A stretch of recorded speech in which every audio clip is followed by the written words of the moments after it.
Zane Clodfelter with Otters TV here with former Otter and former Major League Baseball pitcher Andrew Werner. And Andrew, obviously, thank you for joining us. It's been quite an interesting baseball season in 2020, right? Absolutely, Zane. To say the least, right? But I appreciate you having me on, man.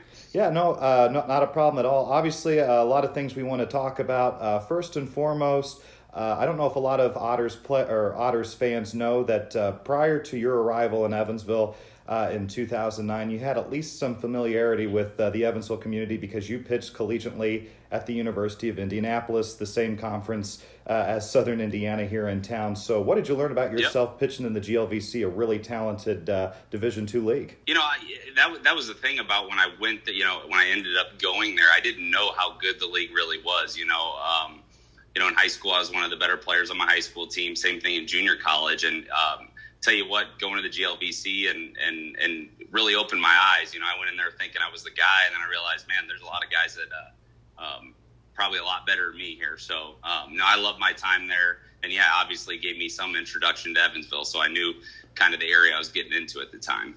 Obviously, it's been, a while since you were wearing the Otters uniform and pitching at Bosse Field, but what are your memories of just being an Otter and, having the experience of playing in a ballpark so old and historic like Bosse Field?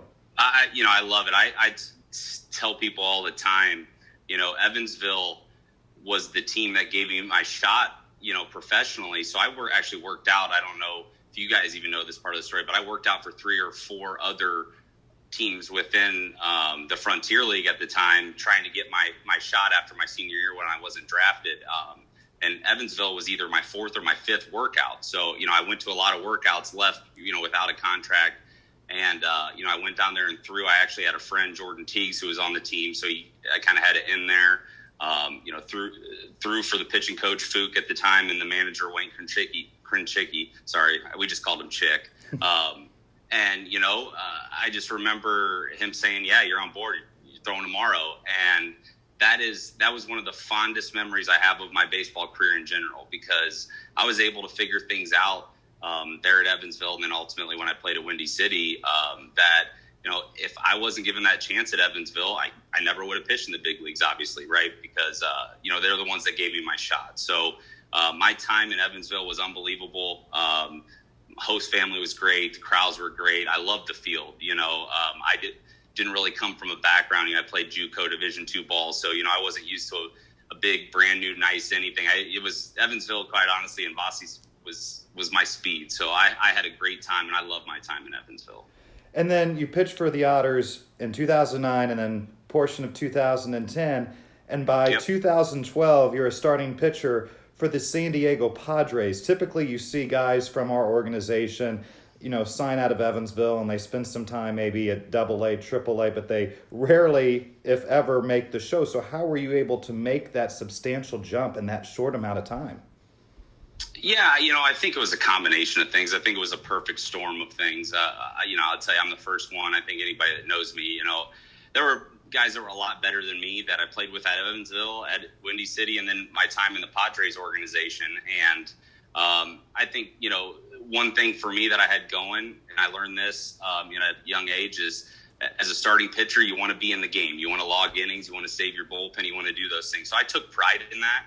And, when I went to San Diego, their pitching philosophy was right in line with what I was already doing. So there wasn't a very steep learning curve for me once I got into the system. Quite honestly, I started out my first year in low A in Fort Wayne, and I would tell you from a competition standpoint, my time at Evansville got me ready for it. It wasn't a whole lot different, quite honestly.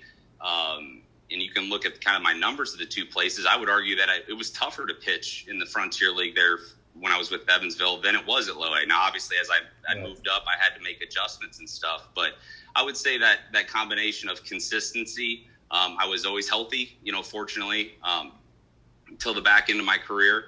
And then, some guys just underperformed. Some guys were injured.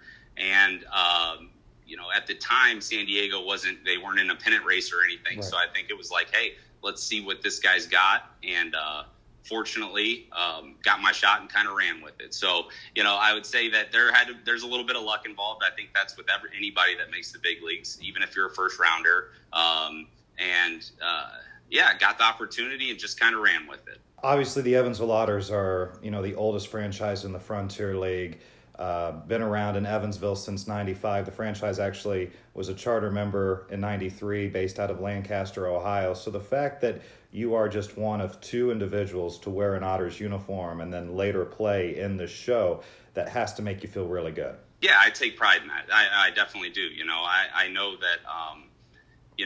I think indie ball guys, when they get into a minor league system, we have a little bit of chip on our shoulder, right? Because we were overlooked. There's some things that happened. So that was something that I took pride in, knowing that, hey, I didn't get a lot of money. I didn't get drafted. I didn't get any of that stuff. But in independent ball, I was given my chance. And I'll tell you, when I was moving up, I took pride in the fact that I was an indie ball guy, and I'm in the room with a bunch of guys that,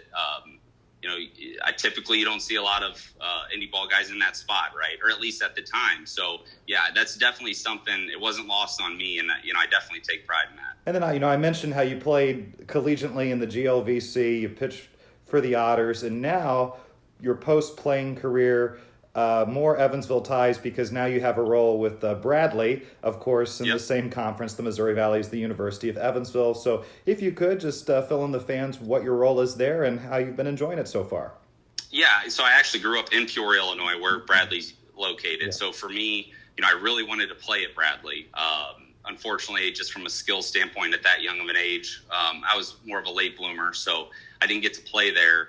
I know once I retired, just growing up around home, I love the Peoria area. I grew up in actually Washington, which is 10 minutes from Peoria, and I definitely wanted to come back. So when I got the opportunity to do that after I retired, it was a no-brainer for me. What I do now, I always thought that post-retirement, I wanted to get back into baseball because there's so much I wish I knew that, like I said, I figured out when I got to Evansville. I figured out when, post-college, well, a lot of guys don't get that chance to do that stuff. Right. So for me, it was about getting back, being able to get these guys that are, from a talent standpoint, quite honestly, a lot better than I am. Just teaching them things, that I learned, whether it's big or small, that to hopefully shorten the learning curve so they can have the chance to be drafted, right? The chance to get to do what I did. So that's what I do. And now instead of, throwing the ball, I try and teach guys to, throw it over the plate and get outs, and love every second of it. Yeah, and we'll definitely be hopefully running into Evansville here. Hopefully we can fingers crossed, we can get on the road here this spring. But no, it's something I'm living at home. I'm getting to coach pitching. It's really a dream job for me. And then finally, I do want to ask you, there are so many independent leagues now, so many teams, and there are so many players that want to do what you did, eventually land in the show. Obviously, the game of baseball has been impacted like everything else in life with the COVID-19 pandemic. So what would be your message to one of those seniors who went undrafted like yourself, that wants to pursue that minor league baseball career in a tough time? What would your advice be? Yeah, I think it's really easy to, especially in a situation we're at, like we're at right now, I'm not comparing my situation when I was coming up to a global pandemic. Right. Make sure I'm prefacing with that. But, if I would have thought about things negatively in terms of, I wasn't drafted out of a Division II school, and then I had 4 workouts before I went to Evansville, and they let me go without a contract, we'll follow you, blah, blah, blah, right? There were a lot of times in my career where I could have just said, nah, I'm done with this thing. And what I try and preach to our guys here, and my advice to any guy they want to play until their jersey's taken off their back, is that don't get too caught up in the what all this stuff that's going to happen. It's kind of cliche, but you talk about controlling the controllables. Sometimes we get so caught up in stuff we can't control. I couldn't control if I got drafted or not. I just couldn't, and I could go out there and I could, pitch. I was pretty good my senior year, left-hander throwing 90, had 8, 9, 10 wins. I can't control if somebody's ultimately going to call my name, but I can take care of the baseball stuff. And if you get caught up in hoping, I should be signed, or I hope I get signed and all that stuff, you're going to miss the stuff that's right in front of your face that you can control that potentially will get you drafted. Right. pitchers and strikeouts. Everybody wants to strike everybody out. Well, we can't strike somebody out on the first pitch, right? We got to get to a two strike count so we can strike them out. And I would say any guy that's grinding right now, doing the indie ball thing, minor leaguers, anything, just control what you can control right now. You're going to need a break or two. You just want to make sure that you're ready when that break comes. So, long-winded answer, but that's what I would say. You got to have tunnel vision. You've got to just take it day by day, do the best you can. And I'm a firm believer that you'll ultimately end up where you're supposed to be. I think I'm a perfect example of that. So, control what you can control and just dominate today, and then let's see what happens. Well, Andrew, it was great catching up with you. Hopefully, whenever the Bradley Braves are in Evansville to take on the Purple Aces, you can find some time to check out Bosse Field again. And it was great catching up, and we wish you the best with your endeavors with the Braves. Absolutely, Zane. I appreciate it, man. Yeah, he's Andrew Werner, former Otter and former MLB pitcher. I'm Zane Clodfelter. This has been Otters TV.